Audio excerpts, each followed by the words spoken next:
Hello, and welcome to episode 30 of the Liberty Mastermind Podcast. I'm Ox, along with my buddies Pat and Jack. And today, or this evening on episode 30, we're going to be doing a mastermind call, talking about things that each of us are up to and maybe some fun surprises. So sit back, grab your favorite beverage, and let's roll.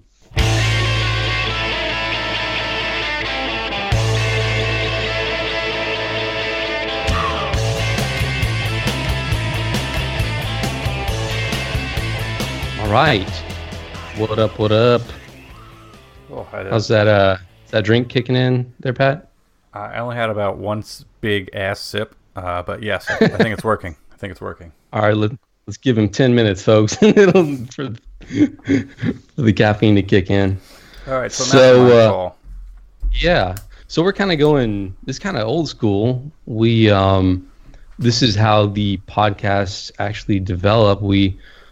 Me, Pat, Jack, we would get on a phone call once a week and kind of talk about what each of us were working on and get feedback, bounce ideas off each other. And someone said that, hey, man, these are such good conversations. We should be recording this, which evolved into the podcast. So we're going to kind of go old school and do that today. So this is not scripted. We're just kind of improv or free flow it. So what's the latest? All right, so what we usually do on our mastermind call is a quick, ooh, is that you? No. Jesus Christ. Hey. Sorry. Welcome to the show, Jack. Are y'all recording? Yeah. We just started rolling. Oops. Here we go. So we're doing our quick round robin for about 30 to 60 seconds, and we'll just do a quick update for the group. So I'll go first. 30 to 60 seconds. I am halfway done with my book. I'm not sure if I want to, my tactical lockpicking book. I'm not sure if I want to self-publish or if I want to use a publisher. But I did contact a publisher, the same people that did the 299 Days book for Glenn Tate. What else do I got? Me and Jack were talking about teaching a South Carolina course up by him for the lockpicking course. We talked about what's going to go in the curriculum. It's looking like it's going to be a 4-hour intro to lockpicking class with mostly pin tumbler locks, like what's on your front door and what's on many padlocks. We might also do a second 4-hour class in the same day if people are free. I think I might do vehicles and maybe one other extra. And I am in line to finish my book, probably within the next 30 days, at least a rough draft. I would be happy to teach the South Carolina course within the next 30 days. I'm going to do a montage video of most of the skills that we're going to learn there. I'll post that up on the YouTube page so that the people that are interested in going can go there and see what the course is going to look like. That's it. I'm done. You guys are up. Whoa. So within 30 days, what are you just going to do it like on a Saturday or? Yeah, I'm thinking whatever's. Or what's the tentative? Doesn't matter. Thursday, Friday, Saturday. I'm free until I go back to work with my other job. Okay. So I could do it on any day of the week. But we plan on, it's so much easier to get people to sign up for a 1-day course than a 2-day. Yeah. Absolutely. Maybe if you did it on a Saturday, I could definitely be more likely to jump in. I wouldn't have to take off work and could head down and join you guys. Okay. Makes what Jack? I'm good with that. Cool. Sweet.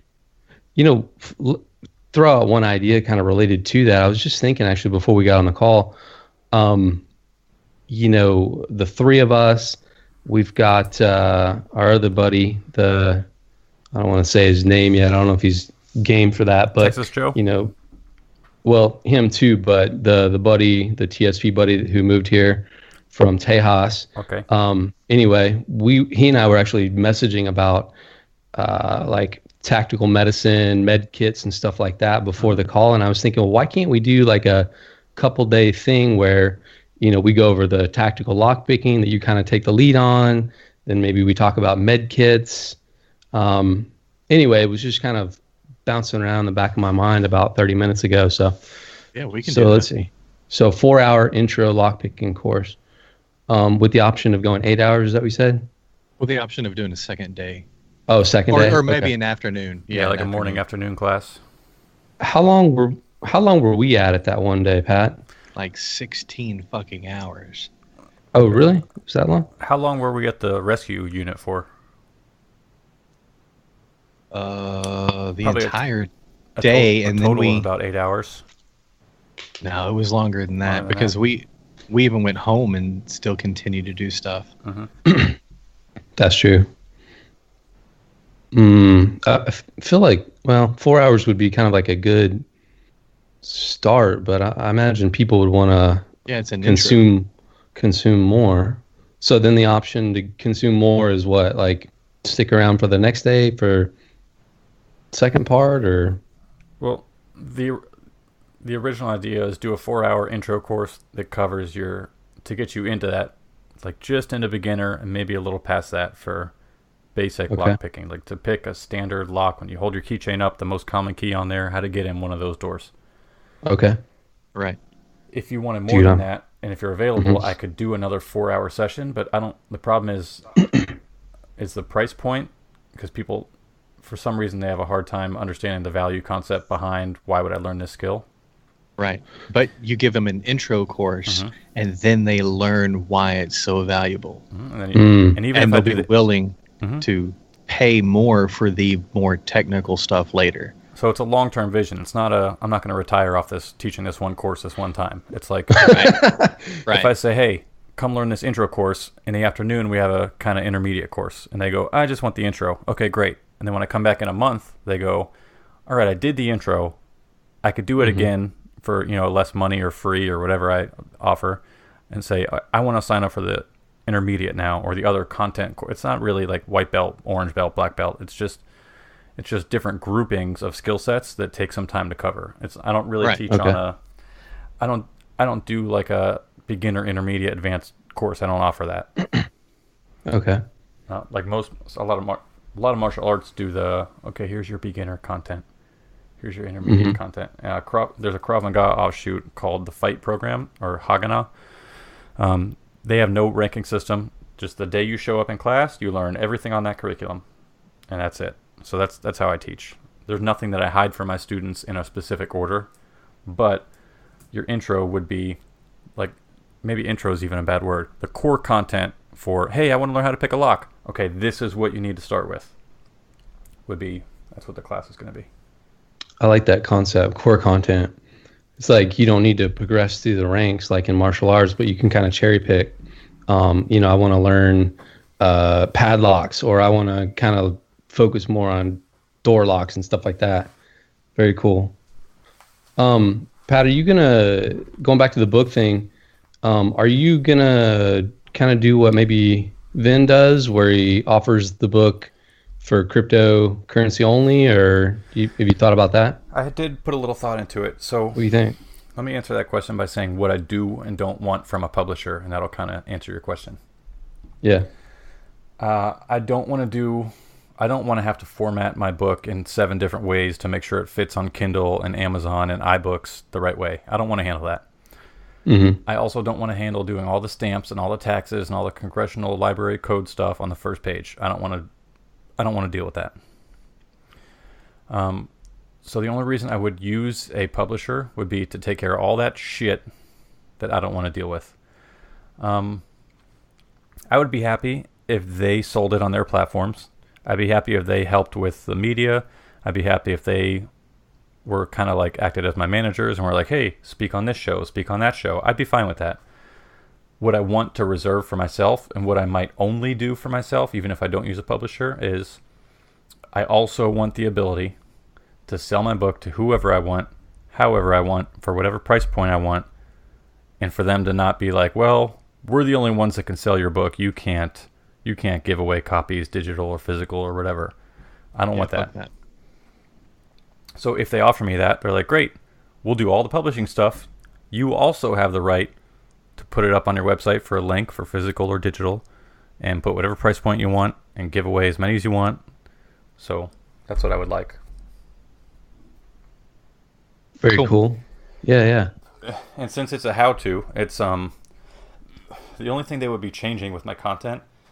I know a lot of authors struggle and they're like, I don't want you to change my voice. Well, the only thing they would really be changing is the way the information is presented, which is fine. My goal is to get the information out. So if you're going to say that's not how you pick a lock, well, we have a problem. But if you're going to say, hey, instead of putting the description after the picture, maybe put it before the picture. Great. You got it, guys. Like, I'd be fine if the publisher did that for me. Or what would you call it? Like a working editor or something like that. Right. Mm-hmm. Maybe you could reach out to Vin and see if he's got any suggestions about how he, who he used and whatnot. I would love to offer it for crypto on my own website. Yeah. I just want to make sure that legally I don't get hammered somehow.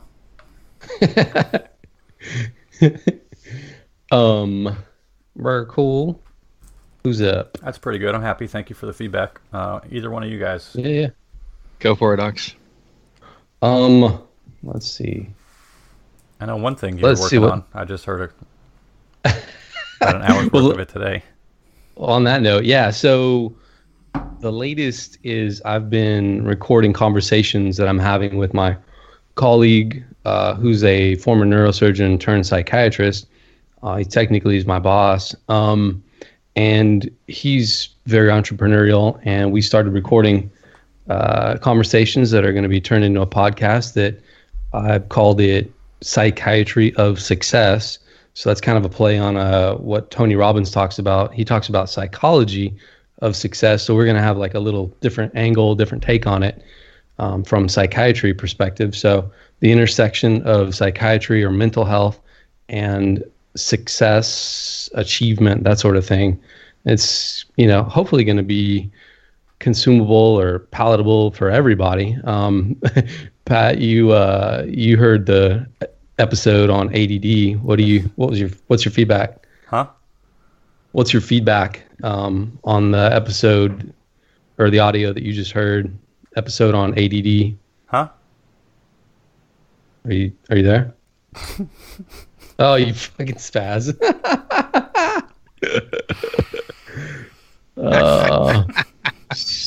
Yikes. I like it, man. I love that insider information stuff. That's what it sounds like you're kind of doing. Yeah. Sounds like you're giving people palatable information that they wouldn't otherwise hear. And it sounds like it's from behind the scenes. So it's like a sneak peek into the doctor's actual office, not as in like the exam room, but like into his personal office. Like, here's how we think about this. Here's how we treat that. Very much into the mind of, and I think I kind of touched on it in the first episode, which maybe hopefully in the future I can link in this show on this episode. But, people think that psychiatrists just dump meds on everybody and, everybody then turns into a zombie. And, I'd like to think that in medicine, we're trained to kind of go through the conservative stuff first. Like, hey, how can we do some lifestyle mods? If someone's overstressed and overscheduled, how can we point that out so that he can take stuff off his plate and feel less overwhelmed, less stressed out, less anxious because he doesn't know he's overscheduled and overstretched sort of thing. So we do think in terms of, hey, what's the conservative thing we can do here? And if we need to kind of escalate from there, maybe short-term meds, long-term meds. So we kind of think of it all options. I don't believe you. Drug pusher. I believe when you say words like some of us think that way. Yeah. Yes, some absolutely. Sure. Just like some cops are, understand individual liberty. Sure, some do. Yeah, I mean that's exactly true. I'm sure.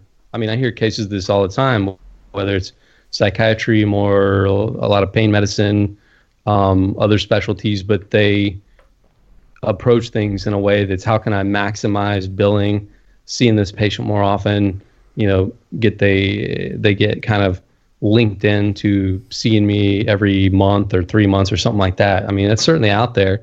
That's another reason is we want to open or kind of introduce people to the sort of conservative stuff that we would wish that people would be into, kind of lets you in the thinking, lets you into the mind of someone who's open to the conservative stuff.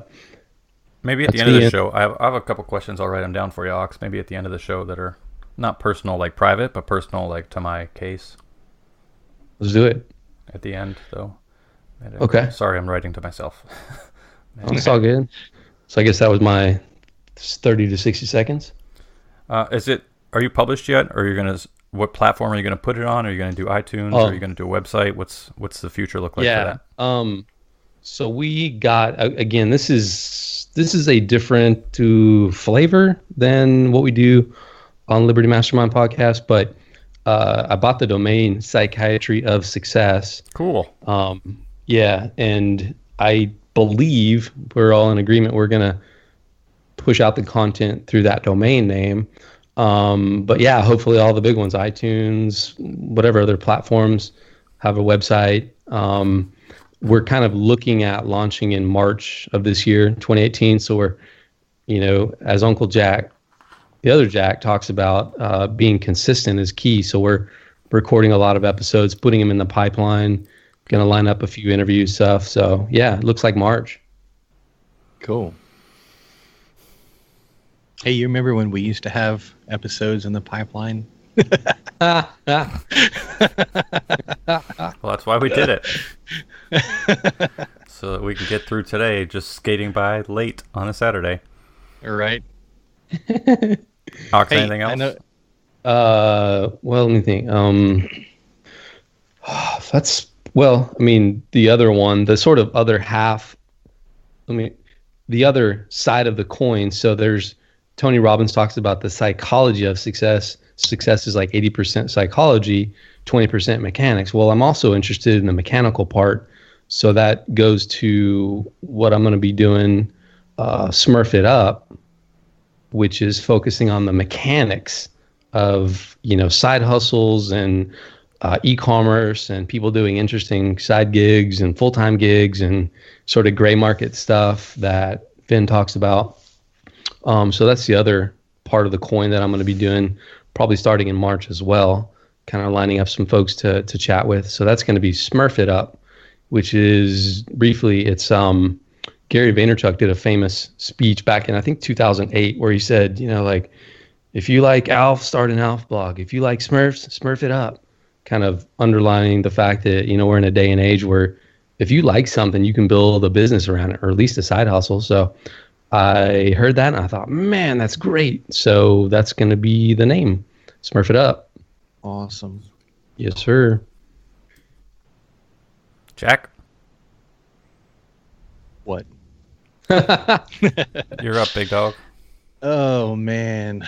So I do realize that I'm overextended and extremely stressed, and man, there's so much going on right now.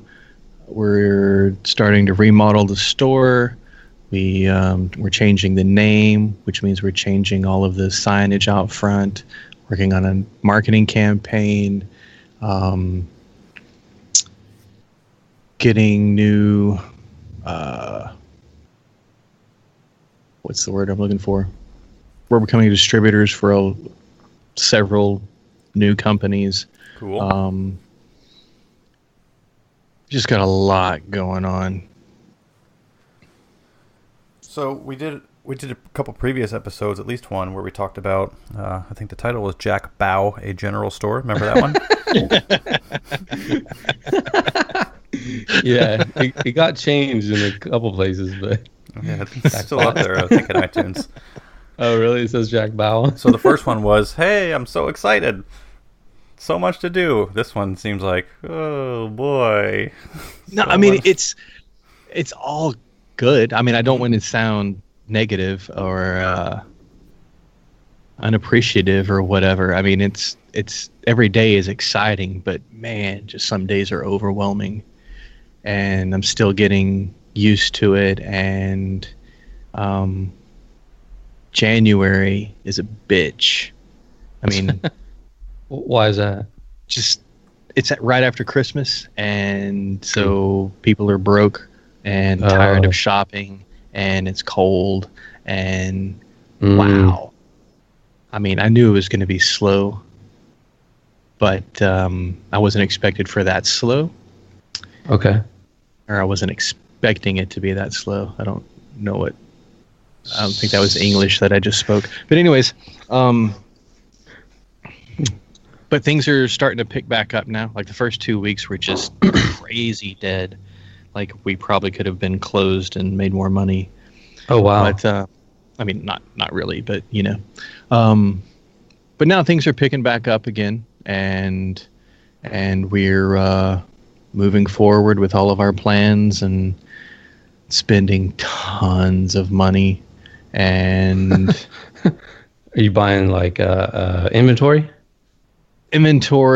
and doing the remodeling stuff and just advertising, marketing, all that stuff? I mean, it is.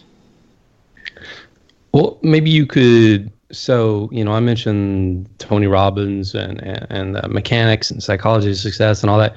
So he talks about marketing.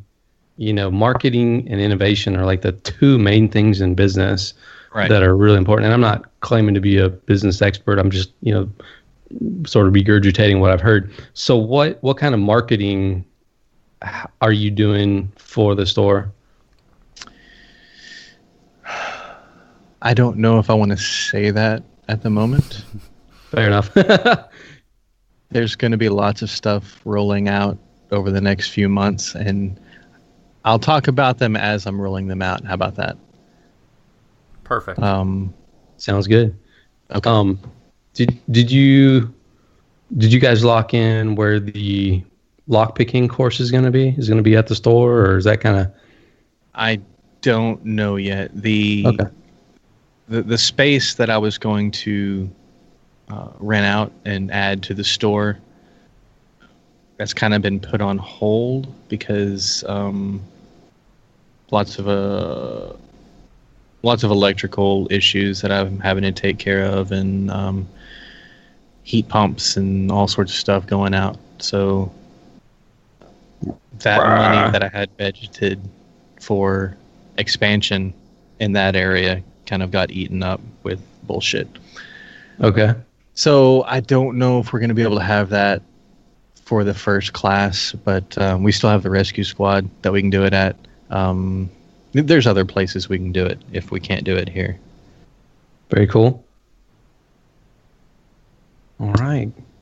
So round one of the mastermind.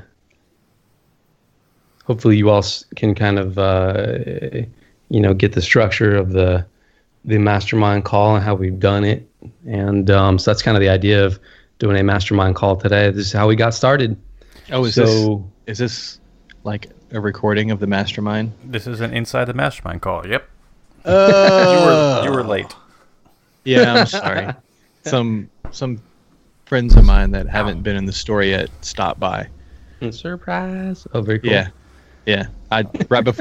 Right as Pat got on, I got a text and it said, "I'm outside your door," and I looked up and it's like, oh, okay, hold on a second, guys. That could be an alarming text message to get. I see what you're wearing. Yeah, I'm heavily armed. It wouldn't be that alarming. Ox had an issue where people were right outside his door recently. Yeah. Oh my god. Oh my god. Maybe a whole other episode on that. Want to do a little teaser? Yeah. Little teaser, Ox. What's a little teaser? Let me think. So the little teaser is upset the animal control gods, who have probably zero experience in animal husbandry because I have poultry on my little property in the city, and I've done a pretty good job of making friends with the neighbors and making sure they have eggs in their belly and all that, duck eggs, chicken eggs, quail eggs. And somehow the animal control got called, and short version led to kind of an entanglement with them. I pissed off one of the animal control ladies, and she got her buddy, the sheriffs, to kind of stalk me one day, and and got ambushed by those sheriffs as I was pulling away from my place. So that's kind of, I guess that's a preview. Is that a preview? Sounds good to me. I'm excited to hear you tell the rest. But oh, very excited. maybe Yeah. we're going to couple that with some tips and what to do and what to not to do in the future. Yeah, absolutely. Okay, what can we do for each other? So is there anything I can help you with, Ox, on your podcast? And Jack, for your business? Let me think for a sec. I know you wanted to do an interview on Smurf It Up, right? For the side hustle? Yeah, that would be cool. I'd love to interview about, you mentioned that you're not going to retire on the tactical lockpicking, but it sure is a well, that is the plan long term, but not, like I said, not for one course, one time. That was right. joke. Right. Well, yeah. So, I mean, even as a standalone right now in the near future, not retire on it, but it sure is a unique skill set, and you can make a pretty good chunk of change adding that value to other people on a weekend. So I'm sure there are plenty of other people out there who have some unique skill set that maybe they can't make a full-time business or full-time income out of it, but sure as hell could do something like you on the weekend. So I think that would be really cool. Does that make sense? I think you can make a full-time income off of anything. Yeah. That's the point of Smurf It Up, right? Yeah. Absolutely. Yeah. But again, I'm thinking of the person who's got some unique skill set, kind of like, well, anyway, I won't say names, but a unique skill set that could make them really, really good chunk of change on the weekend. Are you talking about a prostitute? Yeah, I don't know any though. At least, in other words, I don't think that's legal where I am. I don't know. Kentucky's got some weird stuff. What can you guys? Yeah, I can't think of anything specific. I think it's just a matter of recording content, tinkering with the website, and kind of hosting and where the content's going to be stored and pushed out and all that. Just kind of tinkering with it, and kind of going from there. I can't think of anything specific. Do you plan on doing anything else with uplifting us? I don't know. I might kind of put some of the PG content. I might put, Smurf It Up and Psychiatry of Success kind of under that umbrella, and have other stuff. Maybe if I do a homesteading podcast, because I've been talking with my girl and she's kind of getting into homesteading. It might be fun in the future to do a homesteading podcast, so I could put those three under the Uplifting Us umbrella. But yeah, I can't think of anything at the moment. I'm just going to kind of keep it. What? I know Jack's helping me out by, you're going to set up a couple people for the course, and you're going to be my liaison up there for getting people interested and informed. Yep. Sweet. And I'd be happy to do, like I said, I'd be happy to do the course if there's one dude up there that does it. It's my passion, and I have the time right now, and I won't make money because of freaking gas and food, but I'll probably do a little less than breaking even, but it's a great experience for me, and I love teaching, and I'm helping people, so it's a good start. And we get to hang out. And we get to hang out. Is there a way we could maybe allow people who want to tune in live to be involved, but be involved remotely? Is there a way to do that? So if there's someone in Alaska who listens, because we have people on Liberty Mastermind Podcast that listen from all over the fucking world. Twitch. And Twitch. Yeah, there might be a handful of people who would want to tune in remotely. What do you think? That's one of my New Year's resolutions for the company this year. Is I plan on starting up my my distance learning lockpick and entry course. So I'm going to do it either via Skype or Google Hangout, or I might do some type of pre-recorded videos and send out some packages with some tools in them for people to follow along with. Yeah. So I'm gonna get some more articles in the pipeline for the website and get some more podcasts in and make sure I have a handle on creating good quality content. But I'm also, on my off time, I'm going to be working on the course design for that. Very cool. Maybe you could kind of draw from Vin's playbook. He's doing that live coding course where people can tune in live and kind of interact live. But if people are busy at the time that they're doing the live seminar, they can tune in later and have access to the presentations and whatever later. Mm-hmm. So people have option for two, tune in live or, watch the stuff later, or both, I suppose.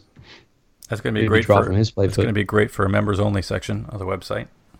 Yeah. Yep.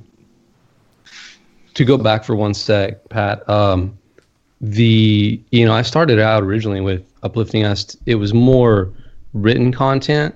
Mm-hmm. And I've found that I like writing, but the problem is, the hiccup that I found is people flip out if you like put the comma in the wrong spot. They're like, there should be a, British comma right there. You know what I mean? I had a lady when I built a website several years ago. She went in and edited the entire website and sent me an email telling me what I needed to correct. Just for random stranger, never met her in my life. Wow. See, that's the kind of thing that I've, not to that degree, but, that's the kind of thing that I've come up against is people are not forgiving of using the wrong homophone, like, the incorrect spelling or put the comma in the wrong place. Or it's a run-on sentence. People flip out about that, but they're more forgiving about a flub, in audio. So that's kind of why I'm shifting away from the written content to audio. I feel you. Let's see. What else, gentlemen? Well, there are some areas where I need some help. Okay. Yeah. My head's just everywhere right now. Fuck. It's all right, dude.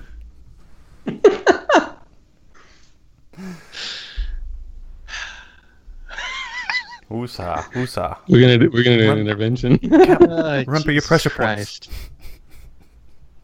Okay, so Pat. Yeah, if you could kind of go over Audacity with me and give me a quick tutorial, and then later on I can kind of dive into it deeper. That would be cool. And crap, there was some other stuff too. I don't know. I can help both of you a little bit with your websites. Man, what was that other stuff? While you think of that, so for the audience, there's some things that happen behind the scenes too with a mastermind call. So we will occasionally update each other with all the things we're accomplishing, like our little steps. We will remind each other to not get lazy, and we'll say, hey, did you ever finish that one fucking project you're supposed to work on? So we kind of keep up with each other's schedules. We share photos of our poster boards, Ox, or for the rest of the world, like our white marker boards or our to-do lists on our phone. So we'll share pictures of that after we start knocking shit out. So it's the mastermind's kind of accountability and reminders and help and insight. Well, and one thing is, like today, I think you did that, Pat, or someone did, kind of updating us on what you've accomplished.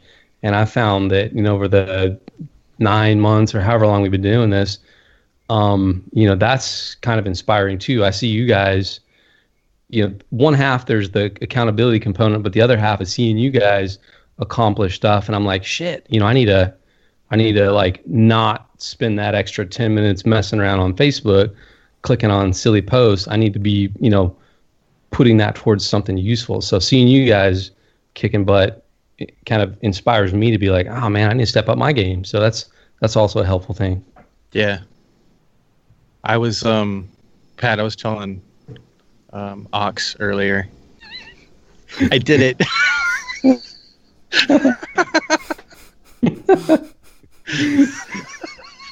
Are you drunk? I might as well be. Jesus.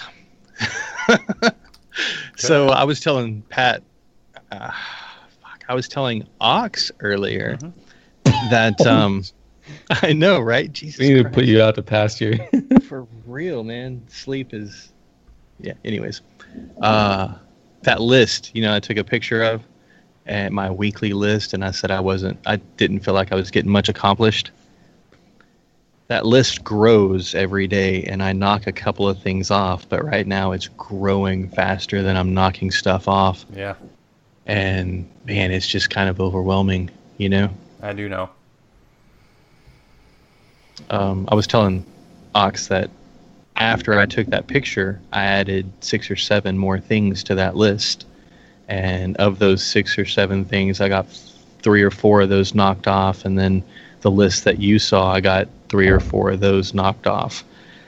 So it doesn't look like I'm getting anything done, but if I sit back and actually think about it, I am. One of the things that, I've learned over the past, that's definitely been helpful to me is that whole 80-20 rule, or some people say 20-80 rule. Like when you have your list and, say it's 10 items on your to-do list, and you look at it and you think, okay, what are the 20%? Because I can't get all 10 items today right now. Mm-hmm. What are the 20% of to-do items that I can accomplish right now that are going to give me 80% of the results? So you focus on the highest value activities. Have you heard that concept? Yeah. You reminded us of that recently, yeah. I did? Yeah, I'm pretty sure you said that on maybe a recent episode. I said that before we got started recording, but okay. Well, maybe that's one way to approach it. Like, what's my 80-20? What's my highest value activity?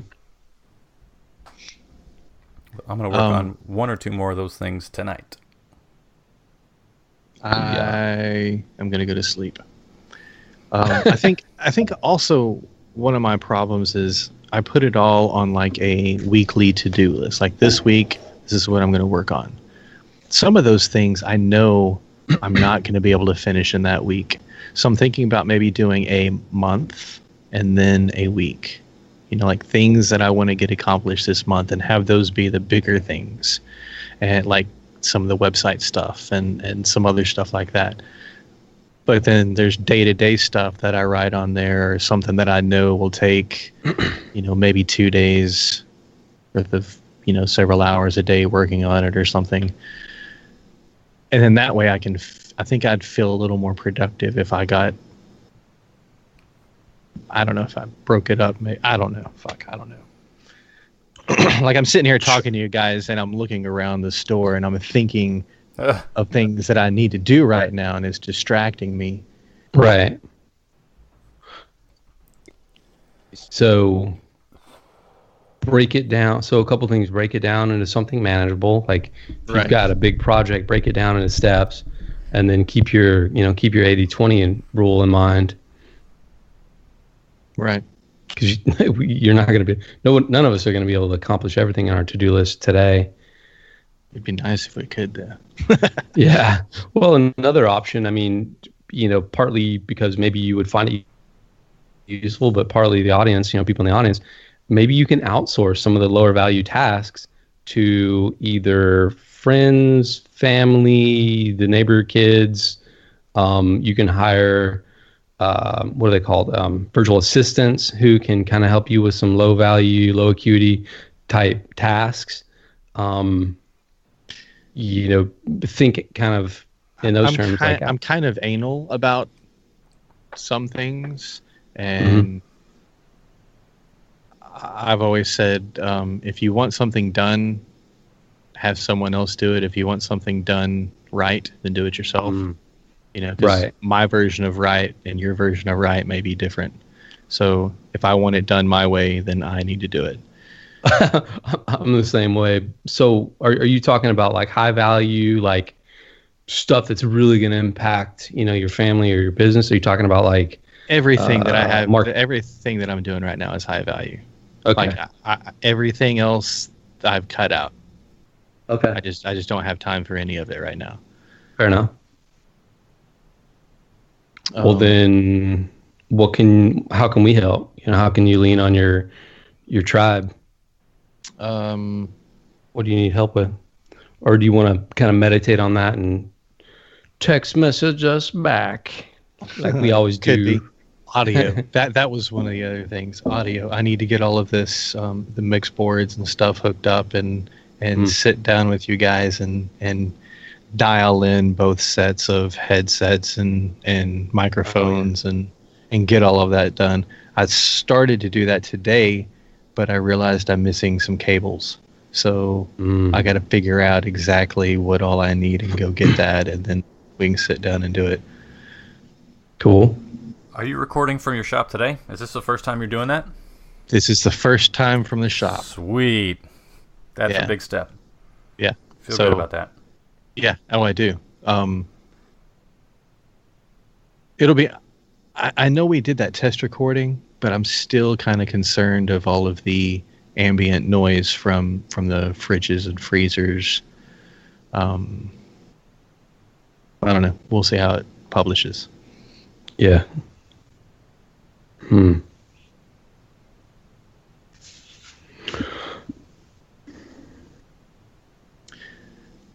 So what else?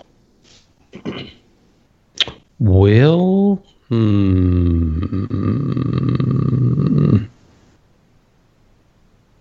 maybe we hit the pause button for a second and think on it. Okay.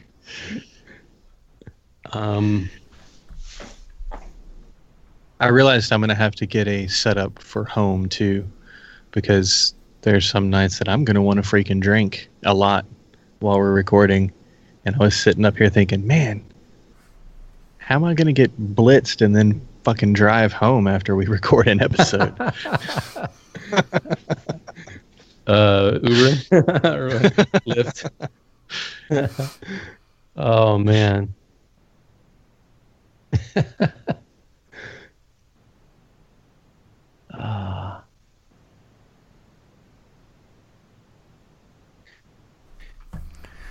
Well, in other news, maybe just kind of just shoot the breeze.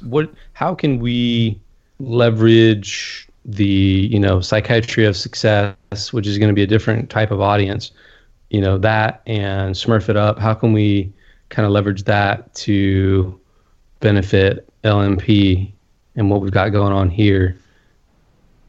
You guys think of anything off the top of your head? I think about stuff like that all the time, like how we can get all of our businesses to help each other. Yeah.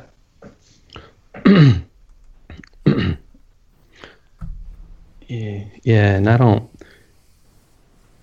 It might not be apparent yet, but I'm sure there's something. We'll be thinking about it. I can have classes, and that helps out Pat. Well, we need to, speaking of which, we need to promote the store somehow. Come up with a pre-roll and a mid-roll or something like that. Oh, yes. That's something else that I need your help with. Yeah. I talked about doing a vlog right when I bought the store. Yeah. And I still haven't got around to starting that because I don't know where to start. It just seems kind of dumb talking into a video camera. This is my life. This is the store. Those are some of the best, most popular YouTube channels. I know, but... Really? Yeah. Oh, yeah. People like do it with their homesteads, or they do it with their career, or they fucking make woodworking sculptures in their garage, and they're like, I just woke up, gonna start working with the wood. And like, people love that shit, man. Yeah. Really? And Wow. Your business has a website, right? Around Pickens? Are we saying that yet? No, it's going to be the podcast. The website is going to be btgeneralstore.com. Wait, what? Generalstore.com? BT, Bravo Tango, Oh. Burgess and Taylor. BT. Oh, okay, cool. We're changing the name to Burgess and Taylor. We're keeping Burgess because there's been a Burgess General Store in Pickens County, since like the mid 1800s or early 1800s or something like that. Oh shit! So cool. It's kind of paying homage to that history. That Very cool. We're going to keep the name in there. How can those of us who are remote to where you are in South Carolina, how can we support your store? Do you have stuff for sale online, or do Not you have yet. like a okay? That's coming? soonish? No, it's not going to be soonish. Okay, well, it will be, maybe towards the end of the year, but I just got too much to do first, but before No I get to worries. that point. I know it's probably pretty close to impossible, but man, if I could get that raw milk you sell, oh my God. I have dreams about that milk. The chocolate, the raw milk, it's chocolate raw milk. Oh my God. That milk is actually not raw. The chocolate What? milk, the chocolate milk is pasteurized. Oh, I thought it was raw. Nope, it's not. Oh. The other milk and the butter is raw. I got hosed. Oh, really? Raw butter. Raw God, butter? it sounds so good. Oh, you got to be able to send me some of that. Dude, it is so good. Because I'm going to be, okay, so audience, this is how our conversations typically go. We just all over the place. So I just got Dave Asprey's book, The Bulletproof Diet, or whatever it's called, and then Headstrong. And so I'm going to kind of check out all of his, that material, the, doing your coffee in the morning with grass-fed butter in it and that sort of thing. So that'll be kind of interesting lifestyle change. So I need to get some of your grass-fed butter. Yeah, dude, it's good. Ooh. What do you, like, what size do you sell it in? Half pound and pound. Holy shit. What's a pound of butter cost? Approximately. $9.99. Pound of butter. Sweet. I've been doing lots of cooking at home. Count me in on that. I'll bring some home dude. next time I visit. It's good stuff. All of us. Dude, let's figure out a way where we can get your grass-fed butter shipped. I would, I'd pay a premium for that. Uber. The problem Especially if it'll is, support you. The problem is state laws. Like Oh. you can't have, like North Carolina, you can't have raw milk or raw butter or anything like that. So without the government, how would we? How would? Eat Oh my raw God! butter? How would we make? Yeah. I know, right? How can I make safe food choices without anybody else's input? Holy cow! Yep. So what if I told you it was for my chickens? It is for your chickens. Yeah, it's my chickens, man. I don't know. I mean, in North Carolina, you can have raw milk in your possession, but it has to say on the bottle, not for human consumption. My God. There are people who black market raw milk from South Carolina into North Carolina. What? Yeah. This is what Milk. This is a Black market milk. Like, what the or fuck? gray market or this is another. Okay, so maybe this is the time to point out, kind of do a teaser about another thing that I want to get into, which is how to beef up privacy. So, when I mentioned earlier, when the sheriffs were stalking me for hours, so the story is, I got home from work and this was, I don't know, maybe 6 o'clock in the evening, and one of my neighbors was standing at my door when I pulled up, and I was like, what? And I came up and I was like, what's going on? Because I don't talk to this gal, I just kind of see her. And she was like, oh, the sheriff and animal control were here, blah, blah, blah, earlier, and just kind of hanging out for 2 hours. So they were there for multiple hours early in the day and hanging out from 6 p.m. to 8 p.m. when I left my home. And that's when their, lights came on. This was in the middle of the night. Lights came on, headlights. They started following me and then pulled me over. But so that's the background, and what panned out of it is I have to get my registration from the state that I originally, used to live in. I have to get the registration moved over to Kentucky. And so I had to go to court the other night. And I hadn't been able to take time off work to do that. A couple weeks ago is when I got the ticket, and I haven't been able to take time off work. And the judge was like, "Oh my God," well, she didn't say "oh my God," but she like rolled her eyes and like flared her head back and was like, "Oh my God, that's a Class A misdemeanor. I could put you in jail for up to 12 months." For what? For the ticket you got? For the registration ticket, yeah. For living in Kentucky, but having a Texas driver's license? Texas plates. Oh, so I've got to get the registration moved over, yeah. So threatened me with 12 months in jail for that, for not having the registration squared away quick enough. Because they care about you.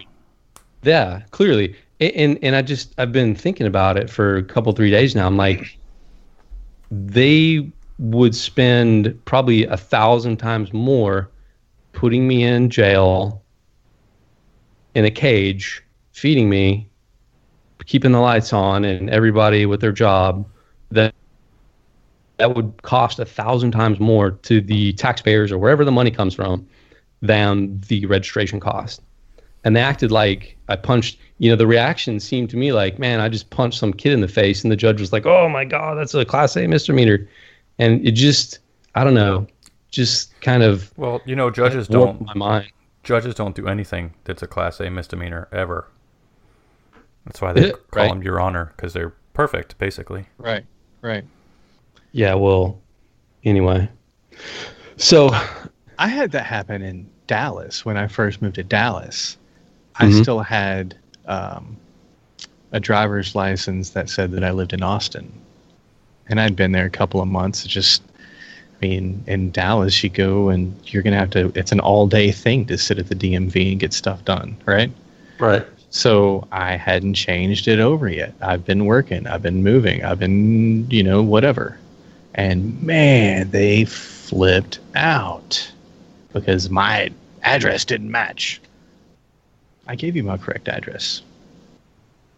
You asked for it. I gave it to you. Now you know where I live, right? What the fuck? Mm-hmm.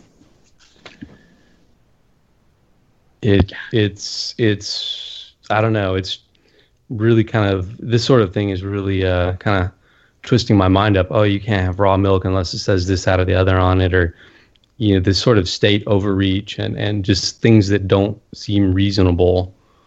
It makes me think of a meme that I've seen. I don't know if it's real or not, but it's attributed to Joel Salatin, who's really well known, for homesteading and poultry production and that sort of thing. But it said, the quote is something along the line of, things like raw milk, raw butter, organically grown food, that stuff is considered almost criminal, but stuff like Cheetos or, like the things we think of as typically junk food, that's sold everywhere. You're like, oh, this is fine. But raw milk, raw butter, organic, grown in the backyard, sold from home, whatever, that stuff's like black market. Dude, you're gonna like this. I just had a conversation with my girlfriend yesterday, and I told her about your egg issue. So she tells me out of the blue, she's like, "Yeah, I used to buy this really healthy, no GMO, free range, cage free chicken breast chicken, and it was free. It was frozen, and it was like so healthy. So I used to buy a ton of it and put it in the freezer." And then she's like, "I saw this one guy who does food investigation, and he looked up that specific brand, and he went to their actual chicken factory and chicken farm." And she said, the fucking FDA or whoever said, in order to be cage free, there has to be A, B, and C, or no A, B, and C, whatever the regulation says.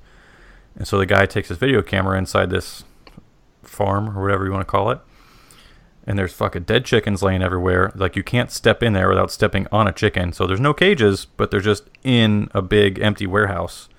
Yep. Just shit and piss and everything everywhere. Mm-hmm. And so yeah, I was fucking smiling like the Grinch that fucking stole Christmas. I'm like, yes, tell me more. And she's like, yeah, that's bullshit. I'm like, and I have a sneaky suspicion that the FDA said that that's okay. And she's like, yeah, they did. And I'm like, So the FDA says it's okay to have dead chickens, live chickens, walking all over dead chickens, and then we can feed that to you and put a really pretty picture on the front of the label. And she's like, yeah. And I'm like, did you know that in some states you can't sell healthy eggs to people from healthy chickens without the government and big business saying so? She's like, well, yeah, that's kind of fucked up. I'm like, yeah, that is kind of fucked up, isn't it? I'm like, so who exactly is the government protecting? People or a business? I'm like, because what if 5 out of every 10 people had their own chicken and had their own chicken eggs and had their own poultry? I'm like, who would that hurt? Would it hurt the government? Well, maybe. I don't know. Would it hurt big business? Oh, yeah. Big time. She's like, that's fucked up. I'm like, yeah, it is. Fuck yeah. Kiss me. I love you. Oh, definitely a match made in heaven. I'm working on her. I take every advantage I can to fucking tell stories like that. Like, yeah, isn't that fucked up how the government this? And she's like, yeah. I try not to do too much, but she's seeing the light side here. That whole, there's no, I think, Pat, you've mentioned it before, maybe early on when we were doing episodes kind of covering law enforcement, but, you mentioned something like who's the victim? There's no victim. Like, who do I put down for the victim on this report? Yeah. That, came to mind when the judge was like, oh, I could, that's like up to 12 months in jail or whatever. And I was like, yeah, wow, there's literally no victim. Who have I victimized? I feel so bad. Who do I need to apologize to? Rayford Davis and I both had the same experience in our police academies where we were like, hey, the report says there has to be a victim for this crime. Who do I put down as a victim? And his guy was like, oh, just put down the police station address. And in the academy, they were like, just write the state. And I was like, I don't know about that. And then the state would go ahead. Vin Armani too. We'll tie him into it. He said, bring the state into this courtroom and have it speak for itself. Tell me where I hurt the state. Like, and my line that I love: show me on the bear where the state was hurt. Point to it. Like, where exactly did I hurt and victimize the state? Oh, the poor state can't stand up for itself. Like, who's the state? Bring it in here. Is it everybody? Because you can't bring everybody in there. It's not everybody. It's nobody. You handled it way better than I would have, Ox. I would have flipped out.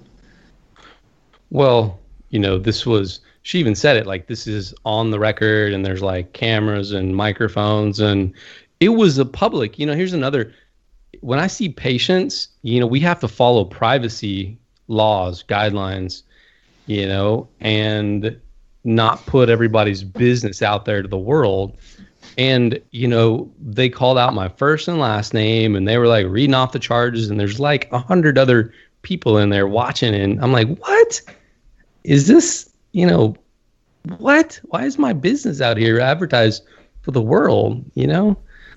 Like, they just said a lot of private things. I don't know. Anyway, I'm kind of just getting off on a tangent, but the state is not a good thing. I think it's pretty clear. Yeah. The way they acted, the state is definitely the victim in that whole interaction about the registration. So, you know why they're hurt, though? Why the state is hurt? Well, that they're not getting their like $20 or whatever for registration or whatever it is. Right. And I got to pay $5 to have the sheriff inspect the car, and then whatever for registration. And yeah, anyway. So in order to get you to pay your $100 worth of bullshit, they will put you in prison for a year and pay out probably 1,000 times that. Yeah. Put me in a cage. That's the government, baby. Spend $1,000 to save a penny. Yeah. I just read something that like the IRS spent $20 billion to collect $6 billion or something like that. What? Dude, oh my God, my fucking blood pressure is just going up and up and up and up. I love this. I love this. This makes me happy. This sort of pressure is why, I have a stronger now interest in privacy. I have a stronger interest in homesteading, to produce my own high quality food. I do chickens, ducks, quail. If I'm in a location or anybody's in a location where chickens, ducks are not an option, quail are absolutely an option in the city or wherever where you don't have a lot of space, or you've got neighbors where you can't do it outside. You can do quail inside. So I'm definitely going to do a future show where I talk about raising quail, all the amazing things that you can do with quail, eggs, protein, barter, you name it. You can even get little side hustles going from quail eggs and feathers. And I mean, there's just a whole bunch of things you can do. So I will do a future show on that topic. Awesome. Yes, sir. How do we tie a bow on this bad boy, gents? We pretend that the outro music already started. Well, we did our mastermind and kind of a little ranting, a little future talk. So we did the whole gamut. Is what we typically do on calls. Yeah, right? Yeah. And if you found any value in today's show, subscribe on the website, subscribe on your podcast platform. I think these are hitting YouTube as well, or whatever platform you're on. And comment on our website, comment on our Facebook page, comment on YouTube. If you want to be on the show, go to our website and click on the guest form. Yeah, going back to the last episode with Texas Joe, that was, I wasn't involved in that conversation, but listening to it was like, man, this was fantastic, hearing his sort of walk to more liberty, more freedom. So, man, I would love to hear people in the audience who, want to kind of do a profile episode about them. That would be cool. Yeah. Loved it. I agree.